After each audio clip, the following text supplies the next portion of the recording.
彼は安寧秩序をなす者、名を羽衣という。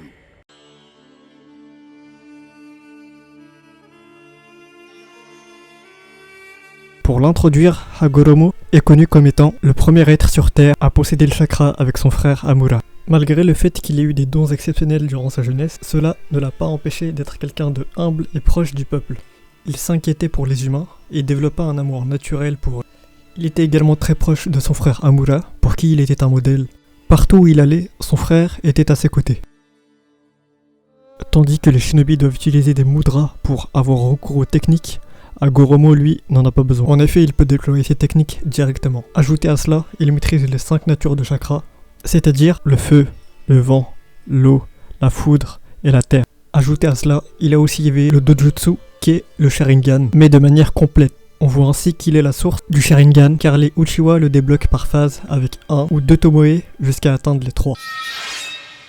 Après avoir été mis au courant de la tyrannie de sa mère, Hagoromo décida de s'opposer à elle, afin de l'empêcher premièrement de sacrifier des vies, car cette dernière sacrifiait des habitants pour alimenter l'arbre Shinju, mais aussi pour empêcher l'arbre Shinju de croître et d'aspirer toute l'énergie de la Terre, ce qui conduirait irrémédiablement à la fin de toute vie sur Terre. Mais pour s'opposer à Kaguya, sa force actuelle, bien qu'exceptionnelle, n'allait pas suffire. Depuis qu'elle a consommé le fruit du chakra, Kaguya dispose d'une force colossale et démesurée.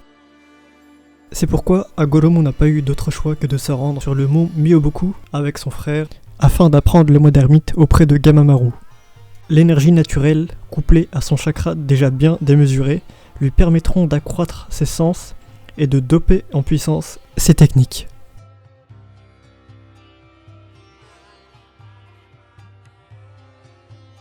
Pour prendre l'exemple de Naruto, il a maîtrisé le mode ermite avec de grandes difficultés et Jiraiya, lui, bien que très talentueux, ne l'a maîtrisé que partiellement. Hagoromo, lui, l'assimila très rapidement et très facilement, ce qui a même étonné Gamamaru.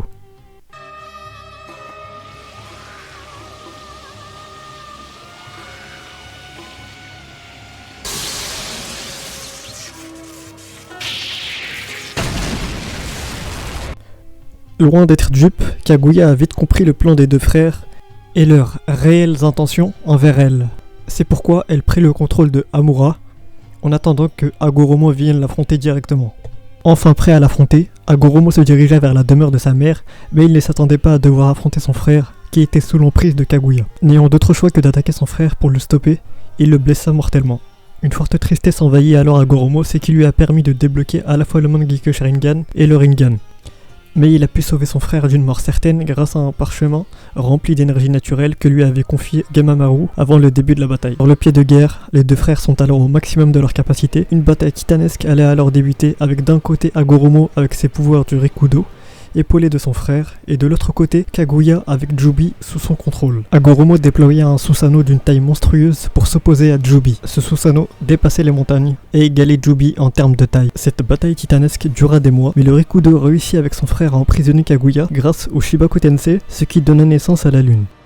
Après avoir défait Kaguya, Hagoromo libéra les humains emprisonnés par le Mugen Tsukuyomi et devint l'hôte de Jubi pendant quelques temps, avant de séparer la créature en 9 pour créer les Biju. Il voyagea après cela autour du globe afin de disperser les Biju, mais aussi pour partager son chakra. Il créa le culte de Ninshu pour propager la paix dans le monde. Il eut deux fils, Ashura et Indra, à qui il légua une stèle pour eux et leurs descendants, pour les guider vers le droit chemin et les dissuader de recréer le Rinnegan. La tablette ne peut être entièrement lue qu'avec le Rinnegan. En effet, le Sharingan et le Mangekyo Sharingan n'offrent qu'une vue partielle de la stèle.